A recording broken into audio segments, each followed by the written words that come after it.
जय गुरुदेव। पुस्तक गायत्री महाविद्या का तत्व दर्शन, अध्याय 1, चैप्टर 7, तरन तारिणी गायत्री गंगा। चंद्रशेखर केशिभ्यो निर्गता ही सुरापगा भागीरथं ततारेव परिवार समं यथा जगद्धात्री समुदभूत्यं वा रमान सरोवरे गायत्री सकुलं पारं तथा नयति साधकमल सास्ति गंगेव ज्ञानख्य सुनीरेण समाकुला ज्ञानगंगा तुतां भक्तया बारंबारं नमाम्यहम्। यथा, जिस प्रकार चंद्रशेखर केशिभ्यो शिवजी के केशों से निर्गता निकलने वाली सुरापगा गंगा ने परिवार समम परिवार सहित भागीरथ को ततार एव पार कर ही दिया, तथैव उसी प्रकार जगद्धात्री संसार का पालन करने वाली वाह जो गायत्री हिरण्मान सरोवरे हृदय रूपी मान सरोवर में समुद्भूत्यं प्रकट होकर संकुलं साधकं सपरिवार साधक को पारम नयति पार ले जाती है। सैव वही गायत्री ज्ञान नीर समाकुला ज्ञान रूपी जल से परिपूर्ण गंगा अस्ति है। तो गंगा उस गंगा को अहं मैं भक्ति से बार बार नमामि नमस्कार करता हूँ। भगवान शंकर की जटाओं से पुण्य श्लोका गंगा का आविर्भाव हुआ। उस ज्ञान गंगा को भागीरथ जी तपस्या करके ब्रह्मलोक से मर्त्युलोक में लाए और उस गंगा के द्वारा न केवल भागीरथ के परिवार का वरन समस्त भूलोक का कल्याण हुआ। यह गंगावतरण धरती माता का एक बड़ा भारी सौभाग्य माना जाता है। गायत्री की उपमा गंगा से दी गई है। तरन तारिणी भगवती गंगा के आगमन से इस भूलोक का अनेक प्रकार से लाभ हुआ। गंगा का पारलौकिक महात्म्य प्रसिद्ध है। गंगा जल में रहने वाले आध्यात्मिक तत्वों का प्रभाव स्नान करने वाले के ऊपर पड़ता है। वह गंगा स्नान करके उन तत्वों को अपने निर्धारण करता है और उस धारण के फलस्वरूप शुभ गति का अधिकारी बनता है। आरोग्यवर्धक गंगा जल की महिमा भी प्रसिद्ध है। उसमें चांदी, तांबा, पारा तथा सोने की मात्रा काफी अंशों में रहती है, जिसके कारण अनेक रोगों के लिए गंगा जल अनुपम लाभदायक सिद्ध होता है। भौतिक लाभ भी गंगा के कम नहीं है।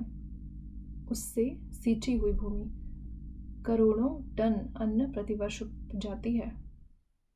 सूखे भूमिखंडों को वह हरा भरा बनाती है। अगणित प्राणी तथा जीव जंतु उसके अन्न जल से प्राण धारण करते हैं और विविध प्रकार की धन संपत्तियां गंगा के माध्यम से उपार्जित करते हैं। विविध प्रकार के अन्न, ईख, औषधियां, वृक्ष, घास पात, नावें, बिजली, नहर, शहरों में पानी, पीने का पानी, मछली आदि न जाने कितनी वस्तुएं लोग उससे पाते हैं और उनसे लाभ उठाकर धनी बनते हैं। गायत्री भी ऐसी ही ज्ञान गंगा है जो मनुष्य की सभी आवश्यकताओं की पूर्ति करती है और उससे सब प्रकार सुखी बनाती है।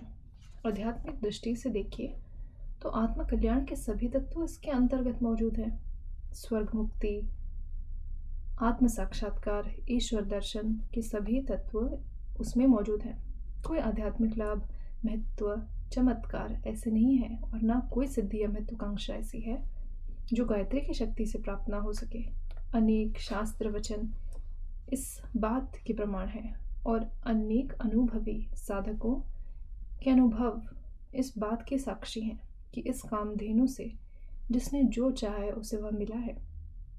यह एक ऐसा आध्यात्मिक माध्यम है जिसका आश्रय लेकर सभी प्रकार के दैवी बल प्राप्त किए जा सकते हैं।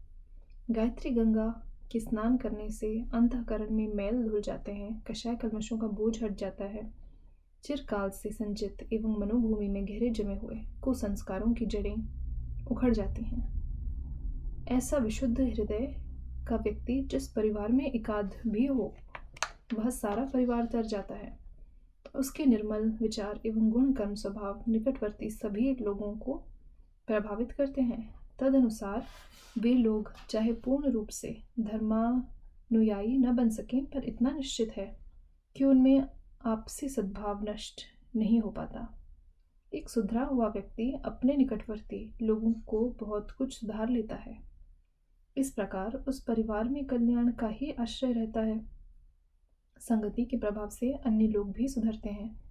जिस प्रकार भागीरथ जी ने गंगा को लाकर समस्त लोक के साथ अपने नरक में पड़े हुए परिवार को तार लिया था, वैसे ही गायत्री के साधक अपनी साधना द्वारा स्वार्थ और परमार्थ दोनों का संचय कर सकते हैं। गंगा से अन्न, जल, बिजली आदि प्राप्त करके लोग नाना प्रकार के सांसारिक लाभ उठाते हैं। वैसे गायत्री साधना से भी अनेक प्रकार के काम्य मनोरथ पूरे होते हैं। सकाम भाव और निष्काम भाव दोनों ही प्रकार से यह साधना की जाती है। दोनों ही मार्गों पर चलने वाले लोग इस शक्ति से श्रेय एवं प्रिय की प्राप्ति करते हैं। गायत्री के अंतर्गत ज्ञान की पुण्य श्लोका गंगा बह रही है। उसके सूक्ष्म तत्वों पर विचार करने से यह सहज ही पता चल जाता है कि इसके गर्भ में कितना महान ज्ञान सागर लहरा रहा है। जो इस ज्ञान गंगा में स्नान करता है वह सत चित सुख का प्रत्यक्ष अनुभव करता है। ऐसी ज्ञान गंगा को भगवती वेद माता गायत्री को हमें भक्ति पूर्वक बार बार प्रणाम करना चाहिए और शाश्वत शांति के लिए उनकी शरण में जाना चाहिए। आज के लिए इतना ही। प्रणाम। जय गुरुदेव।